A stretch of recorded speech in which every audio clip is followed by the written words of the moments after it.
शरीर के प्रति ममत्व के विस्पन का नाम संथारा है। ये बात आचार्य श्री महाश्रमण जी के शिष्य मुनि श्री सुधाकर जी ने रायपुर के टैगोर नगर स्थित श्री लाल गंगा पटवा भवन में गतिमान चतुर्मासिक प्रवास अंतर्गत 86 वर्षीय शांति देवी वैद के उनसे ग्रहण किए अनशन व्रत अर्थात संथारा प्रत्याख्यान के विषय में कही, जिसे मुनिश्री ने उन्हें आचार्य श्री महाश्रमण जी की अनआपत्ति के पश्चात कराया।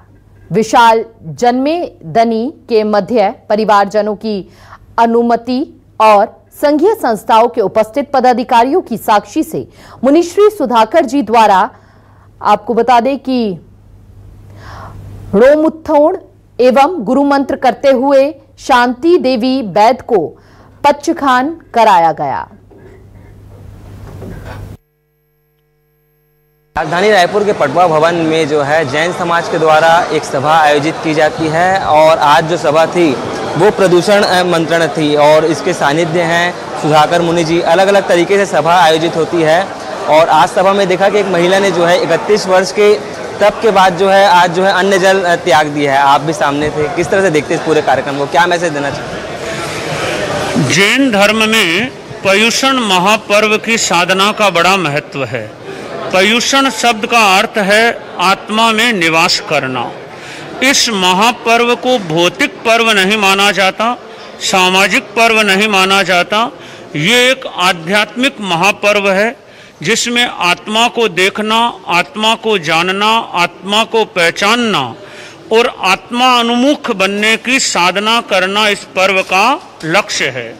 और हमें इस पर्व में आत्मनिरीक्षण, आत्म परीक्षण, आत्म समीक्षण करना होता है कि पिछले वर्ष में अगर किसी भी प्रकार का कोई भी राग द्वेष रूपी कांटा लगा हो, कोई भी तेरे और मेरे की फांस फंसी हो, उस फांस को निकालना, उस कांटे को निकालना, मन को सरल सहज स्वस्थ बनाना एवं त्याग संयम और वैराग्य की ओर अपने मन और आत्मा को अग्रसर करना पर्युषण महापर्व का मुख्य लक्ष्य होता है।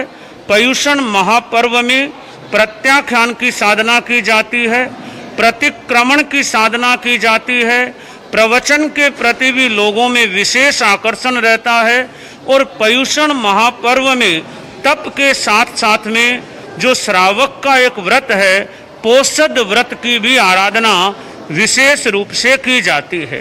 तो आज श्री जैन श्वेतांबर तेरापंथ संप्रदाय का पर्युषण पर्व का प्रारंभ रायपुर में हुआ है और आज के इस प्रसंग के साथ में एक प्रसंग और जुड़ा है। श्रीमती शांति देवी वैद जो 86 वर्ष की अवस्था की है और पिछले 31 वर्ष से जो जैन धर्म में वर्षी तप की साधना होती है। वर्षी तप की साधना यानी एक दिन आहार और एक दिन 24 घंटे के लिए निरा आहार। उस बहन ने 2 दिन लगातार इन 31 वर्षों में कभी भी भोजन नहीं किया और ऐसी बहन के मन में एक वैराग्य भाव जागृत हुआ। उन्होंने आज जाव जीव यानी जीवंत पर्यंत के लिए उन्होंने अन्न का त्याग कर दिया। यानी जब व्यक्ति का शरीर के प्रति ममत्व का विसर्जन हो जाता है, शरीर के प्रति किसी भी प्रकार का मोह का भाव नहीं रहता है, जब ये अनुभूति हो जाती है शरीर अलग है, आत्मा अलग है, मैं जीवन की संध्या पर हूँ, तो मैं शरीर का भी अब विसर्जन कर दूं और वो विसर्जन किसी आवेश में या आवेग में नहीं किया जाता है। वो विसर्जन आवेश और आवेग की बजाय अनासक्त भाव से किया जाता है, जहाँ न राग का भाव होता है न देह का भाव होता है, जहाँ किसी प्रकार का मोह और ममत्व नहीं होता है, जहाँ केवल शरीर के प्रति निरपेक्ष भाव रखा जाता है। तो आज शांति देवी बेद ने जो 86 वर्ष की है और उन्होंने संपूर्ण जीवन के लिए अन्न का त्याग करके अनशन व्रत स्वीकार कर लिया, यानी देह में रहते हुए भी उन्होंने देहातीत बनने का, देह में रहते हुए भी विदेह की ओर बढ़ने का उन्होंने आज संकल्प लिया है।